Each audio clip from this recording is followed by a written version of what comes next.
Y preocupación ha generado el aumento de contagios de COVID-19. El Ministerio de Salud advirtió que el alza de casos se mantendrá por algunas semanas, situación que podría empeorar en septiembre debido a las celebraciones de fiestas patrias. Vamos a analizar este contexto, para eso estamos junto a la doctora Janet Dambach, infectóloga, médica cirujana de la Universidad de Chile, especialista en medicina interna con su especialización en infectología y expresidenta del Comité Asesor en Vacunas e Inmunizaciones. Doctora, muchísimas gracias por acompañarnos, muy buenos días. Hola, buenos días. A ver, primero que todo, ¿cómo ve el contexto de la pandemia? Porque también hay varios elementos que podemos ir analizando. Los números siguen siendo altos, el testeo ha ido bajando también si uno se fija en las cifras, pero por sobre todo también la percepción, y eso lo nota en la gente, la percepción de riesgo ha ido disminuyendo con respecto a otras instancias que hemos tenido esta pandemia. ¿Cómo lo podemos encauzar de alguna manera acá? Usted tiene toda la razón. Las cifras en el último tiempo se han mantenido elevadas, con un número total de exámenes que ha ido bajando, con un persistente positividad alta en el número de detección de casos. Si lo llevamos a cifras, en las últimas 10 días hemos tenido alrededor de 59.000 nuevos casos, es decir, un número importante. Estamos prácticamente todos los días en promedio entre 6.000 y 7.000 casos diarios.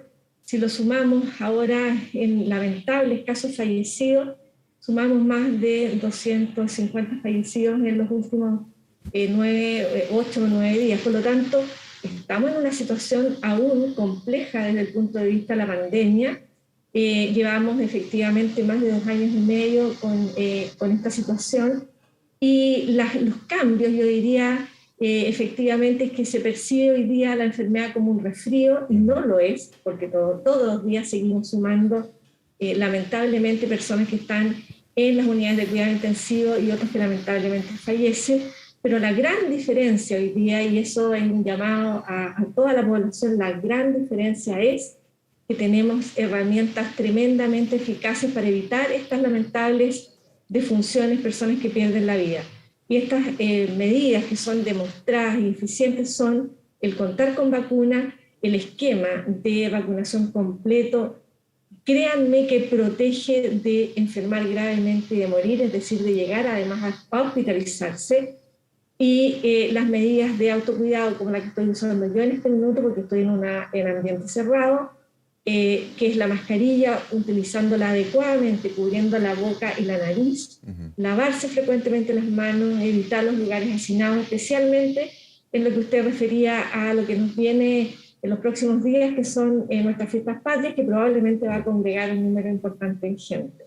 Sí, en ese sentido, doctora Dambach, está la preocupación ahí. Hemos visto ya la experiencia de la pandemia desde la percepción ciudadana, es bastante clara, que cuando hay celebraciones, cuando se junta gente, digamos, mucha gente, cuando hay esa instancia, eso puede ser un vector de riesgo justamente para aumentar los contagios y lo que estamos comentando. En ese sentido, claro, se pueden juntar algunos elementos que pueden ser positivos, favorables. Ya en septiembre pasa el invierno, bastante más al aire libre, pero igualmente el riesgo sigue, ¿no? El riesgo sigue, no solamente sigue, sino que tenemos lecciones bastante aprendidas.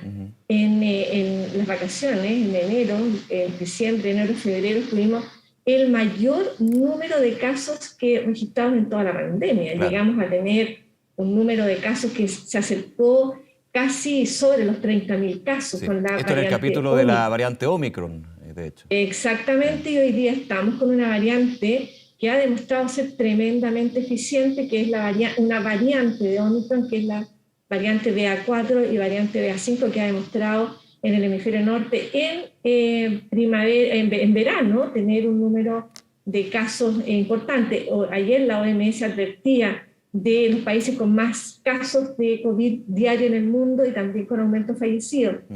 Estados Unidos, Alemania, Italia, países que están hoy día en verano y que tienen entonces un aumento de casos. Por eso el llamado es a aplicar todas las medidas que hoy día nos han demostrado que podemos evitar enfermar gravemente y morir.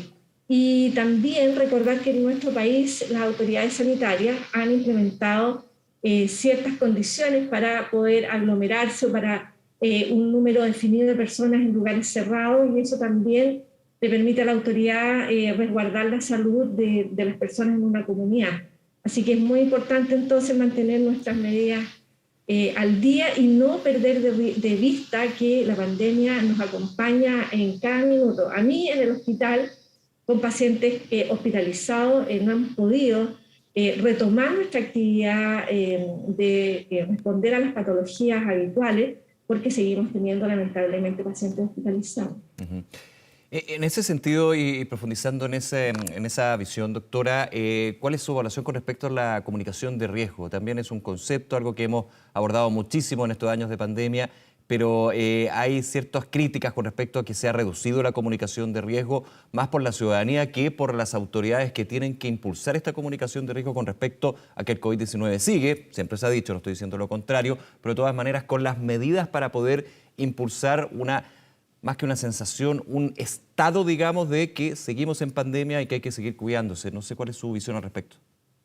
Yo comparto esa mirada en que a pesar de que sintamos que nuestra población está cansada, necesitamos mantener a nuestra comunidad y a nuestra población muy informada de los riesgos que significa la presencia de este virus en todo el mundo, no solamente en nuestro país, para que se tomen todas las medidas que permiten evitar enfermar. Es verdad que estamos cansados, pero creo que más cansa estar hospitalizado, no poder resolver las patologías habituales.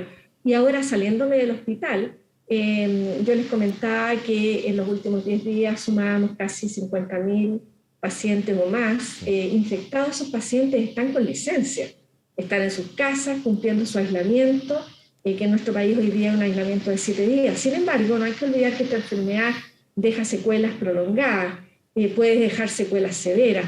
Y por otro lado, tener personas con licencia en la casa significa también la detención de la actividad económica diaria, que hoy día ustedes nos han informado, pero hasta esa percepción de riesgo sí la tengo, que tenemos alza en el costo de la vida, tenemos más desempleo, es decir, el COVID nos pega por todos lados. Uh-huh. Sí, claro. Quiero ir a lo que usted señalaba y eso hace una diferencia con respecto a lo que fue el inicio de la pandemia, ese primer año, pero que de todas maneras sigue presente, pero con una diferencia importante. Hay herramientas, hay armas justamente para combatir el virus y esto se llama la vacunación, y es innegable y ya todos los estudios y toda la evidencia y toda la experiencia también indican que efectivamente la vacuna puede marcar una diferencia sustancial. No evita 100% el contagio, pero sí evita de manera importante lo que es una sintomatología grave y la muerte. ¿Cómo ha visto usted lo que es el proceso? Desde el esquema primario hay muy buenas cifras sobre el 95%. Cuando ya vamos al esquema de refuerzo, podríamos decir, ahí empieza a descender y ya se está hablando de una quinta dosis o tercera dosis de refuerzo, que podemos también entrar en profundidad. Pero ¿cómo ha visto usted este elemento de la vacunación, la campaña de vacunación? Bueno, lo primero quiero ser categórica. La vacuna ha marcado un antes y después en la cantidad de personas fallecidas por COVID-19. Sin lugar a dudas, la vacuna, el haber contado con una herramienta tan importante y en nuestro país tan precozmente como el partido el 24 de diciembre del 2020, ha marcado una diferencia enorme en el manejo de la pandemia. Como dice usted, la vacuna tiene el objetivo de evitar enfermar gravemente y de morir y de mantener la continuidad en la vida diaria. Esos son los 3 objetivos fundamentales y evitar la saturación de los sistemas de salud. Claro. Esos son los objetivos y se cumplen hasta hoy. Sin embargo, efectivamente este virus ha sido tremendamente impredecible. Recién los dos conversábamos de la variante Omicron, que significó para nuestro país introducir la segunda dosis de refuerzo, es decir, la cuarta dosis para como lo conocen las personas, que fue a principios de este año, especialmente en personas que ya tenían más de 6 meses de su última dosis, lo que nos permitió tener muchos casos, no hay ninguna duda, pero afortunadamente no tener la cantidad de fallecidos que podrían haber significado con el número de casos que tuvimos. La duración de la protección de la vacuna nos ha demostrado en estos 2 años y medio que va cayendo con el tiempo y a los 6 meses esa protección no es la óptima para no enfermar gravemente y morir. y además las variaciones del virus hacen que este virus evada la respuesta inmune. Y esa ha sido la razón por la que el Comité Asesor de Vacuna recomendó a la autoridad sanitaria considerar la vacunación para grupos de riesgo. Ya sabemos, en toda esta pandemia los más afectados han sido nuestros adultos mayores y las personas que tienen alteraciones de sus defensas, y por eso entonces está disponible para la autoridad sanitaria el cómo proceder si es que las condiciones epidemiológicas así lo ameritan, para priorizar la vacunación con una tercera dosis de refuerzo o quinta dosis en la población mayor de 65 años. Recordar que esta población tiene esquema primario con Coronavac, una vacuna inactivada, luego utilizamos una vacuna vectorial AstraZeneca y tiene una sola dosis de una vacuna RNA mensajero. Y también consideran en esta dosis de refuerzo nueva los inmunosuprimidos, los pacientes que tienen alteraciones en su defensa y el personal de salud. Ahora, en este esquema, más que esquema, en este punto, doctora Davance, hay una pregunta que muchos se hacen. ¿Cuándo se podría dar? Hago la pregunta incondicional, digamos, que de pasar de tercera dosis, cuarta dosis, quinta dosis a dosis o vacunas anualizadas, como es el caso de la influenza. ¿Hay un largo camino? ¿De a poco esto ya se ha ido cimentando? ¿Cuál es la mirada que tiene usted, evidentemente, a la espera de que se vaya concretando desde la ciencia y, por sobre todo, desde la autoridad sanitaria esta posibilidad? Perdone que lo responda coloquialmente, pero va a depender del virus. El virus Toda la razón. nos ha mantenido con una incertidumbre enorme. Este es un virus tremendamente desafiante. Nosotros usamos una herramienta y él va muchísimo más acelerado, haciendo cambios para poder mantenerse en esta condición de pandemia. Todavía estamos, no sé, no tengo ninguna perspectiva de cuándo podríamos pasar a una vacuna anual. Recordarles que los virus de influenza los conocemos desde el año 1933. Claro. Vacuna contra la influenza la tenemos disponible del año 1975. Por lo tanto, sí que tenemos harta información con respecto a vacuna influenza. Claro. En cambio, para pandemia COVID tenemos escasos 2 años y medio, pero sí tantos adelantos como para que nuestra población se vacune, ponga sus dosis de refuerzo, porque ya sabemos en estos 2 años y medio que evita morir, y que mantenga las medidas de autocuidado, porque juntas son pilares para evitar enfermar gravemente. Hay gente que dice, mira, todos los que conozco tienen un resfrío, pero en mi caso, como médico, es que esos resfríos pueden terminar en el hospital con un tubo, con un ventilador y lamentablemente con fallecimiento. Y otros no van a terminar con un tubo y fallecidos, pero sí van a terminar con una enfermedad que es muy secuelante en algunos casos. Retomo esa respuesta, me parece muy adecuada justamente para esto. ¿De qué va a depender llegar a una vacuna anualizada? Del virus. Y eso deja todo clarito en términos de que hay que seguir, digamos, en esta lucha y ver. Pero tomando esto, lo que usted mencionaba, doctora, ¿qué es la historia? Porque claro, uno dice, si la influenza se hace anualmente, ¿por qué no podemos llegar a esto con el COVID-19? Bueno, porque la historia, hay muchísima historia y mucho conocimiento acumulado y hay un proceso donde la influenza nos ha acompañado y se hace estacional y todo lo que uno quiera. O sea, también hacer un poco las diferencias entre más de 20 años y 2 años y medio, que es un elemento, por supuesto, pero para de alguna manera concretar y uno entender de que nos queda un largo camino con este tema de COVID-19 y especialmente para llegar a asimilarlo a otros virus en ese sentido. Nos queda un largo camino, sin embargo, estamos en el siglo XXI, podemos llegar a mirar lo que sucede en Marte. Afortunadamente tenemos gran cantidad de investigadores trabajando intensamente en encontrar una solución, pero necesitamos que los investigadores tengan toda la ayuda de la comunidad y que nosotros nos mantengamos entonces muy vacunados con las medidas de autocuidado para que en el momento que tengamos una solución la podamos ocupar en toda la población. Por ahora necesitamos mantener todas estas medidas que hemos recomendado en los últimos 2 años y medio. Uh-huh.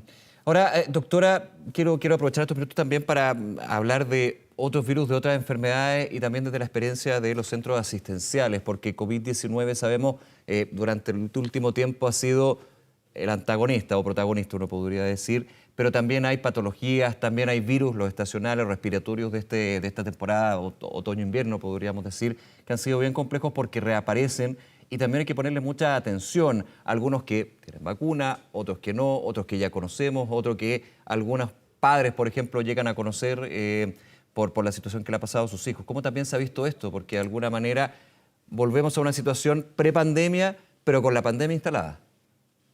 Así, eso ha complejizado enormemente también el manejo hospitalario, no solamente hospitalario, sino que también en la atención ambulatoria. Este año aparecieron en el escenario agentes que teníamos un poquitito controlados, probablemente porque teníamos menos interacción entre nosotros, entre las personas, dado las medidas de restricción de movilidad. Pero con la movilidad y especialmente con la interacción entre los niños apareció fuertemente el virus respiratorio sincicial. En este minuto hay un descenso de él. Hay otro virus que nos ha acompañado durante toda la pandemia que se llama rinovirus, son más de 90, y entre ellos hay algunos de estos rinovirus que producen enfermedad grave, que también hospitalizan tanto a adultos como niños. Pero quiero decirle que todos esos virus los podemos controlar con el uso de la mascarilla, con el lavado de manos y evitando el hacinamiento. Para algunos de ellos no tenemos vacuna, para influenza sí. La vacuna contra la influenza tiene la ventaja de disminuir las muertes por todas las causas. Por eso los estados se obligan a ofrecérsela a su población de alto riesgo y al personal sanitario. Así que si mantenemos las mismas medidas que tenemos para el COVID, podemos reducir también de forma significativa la posibilidad de contagiarnos con otros virus respiratorios. Doctora Janet Davans, muchísimas gracias por acompañarnos, hablar sobre este tema y por supuesto estamos muy atentos y siguiendo lo que sucede con COVID-19 y otros virus también que están ahí presentes y enfermedades, por supuesto. Y ojalá que tengamos buenas noticias del virus, sí, que no siga haciendo tanta adaptación para que nos deje un poquitito relajarnos y volver un poco a tener una actividad más lo ideal, eso esperamos, pero por ahora a cuidarse más, a cuidarse todavía. Muchísimas gracias. Así es. Gracias a ustedes. Muy buenos días.